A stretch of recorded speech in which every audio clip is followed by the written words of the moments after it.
প্রথমেই বলি জয় শ্রীরাম। দীর্ঘ 500 বছর অপেক্ষার পর অযোধ্যায় রাম মন্দির প্রতিষ্ঠা হলো কালকে। তো কালকের দিনটা সেলিব্রেট না করলে হয়? হিন্দু শাস্ত্রের জয়, তাই না করলে হয়? তাই বেরিয়ে পড়েছিলাম বাইক রাইডে। আমার সঙ্গী, পেছনে আমার বর, আমার 2 স্টুডেন্ট, তাদেরকে নিয়ে বেরিয়ে পড়েছিলাম বাইক রাইডে। তো রাস্তায় অনেক এক্সপিরিয়েন্স হলো। ব্লগটি শেষ অবধি দেখো, আর জয় শ্রীরাম অবশ্যই বলে যাও। খুব ডিফাইন ক্যামেরা না থাকার জন্য রিয়াকশানগুলো ঠিকঠাক আসেনি। রেডি সেডি গো। সবাই জানো সাজতে আমি ভীষণ ভালোবাসি, তাই প্রতিটা অকেশন চেষ্টা করি সেজে গুজে ড্রেস কোড পরে বেরোনোর। আর কার কার আমার মতন বাইক চালানোর স্বপ্ন, বাইক চালানোর ইচ্ছে, একটু কমেন্টে জানাও। এই দাদার রিয়াকশানটা ভীষণ সুন্দর ছিল কালকে।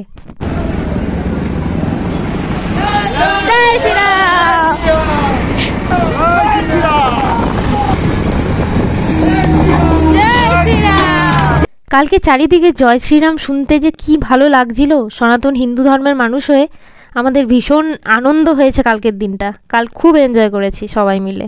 জয় শ্রীরাম বলতে বলতে আমরা পৌঁছে গেছিলাম হনুমানজির মন্দিরে। হনুমানজির মন্দিরে দর্শন করে আমরা প্রসাদ নিয়ে চলে গেছিলাম মা কল্যাণেশ্বরী মন্দিরে। সবাই আই থিঙ্ক চেনো। কাল কে কে পুজো দিতে গেছিলে সেটা কমেন্ট সেকশানে জানাও। আমাদের পুজো দেওয়া হয়নি, আমরা জাস্ট দর্শন করেই বেরিয়ে গেছিলাম। মন্দিরের একদম ইন্টিরিয়ার ভেতরে ভিডিও করতে দেওয়া হচ্ছিল না, তাই ভেতরের সিনগুলো নিতে পারিনি, কিন্তু ভেতরেও গেছিলাম।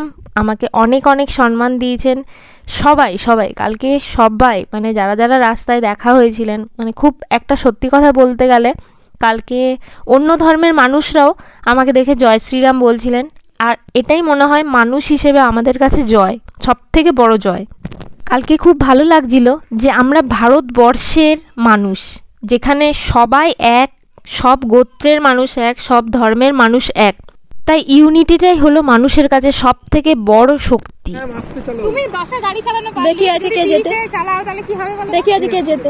স্যার হাই বেড়ে গেল। তুমি 30-এ। কালকে দিনটা ভীষণ আনন্দ করেছি। মাঝখানে এক হনুমানজির মন্দিরে আমরা প্রসাদ খেয়ে আমরা বাড়ির উদ্দেশ্যে চলে গেছিলাম। আমাদের মানুষ জন্ম একটাই, তাই চেষ্টা করি আনন্দে থাকার, প্রতিটা অকেশান খুব ভালো করে কাটানোর। সবাই ভালো থাকবেন, সুস্থ থাকবেন। আর ব্লগটি ভালো লাগলে অবশ্যই একটা কমেন্টে জানিয়ে দেবেন কেমন লেগেছে। আর জয় শ্রীরাম লিখতে একদম ভুলবেন না। ঠিক আছে, দেখা হচ্ছে নেক্সট ব্লগে। টাটা, ভালো থাকবেন সবাই।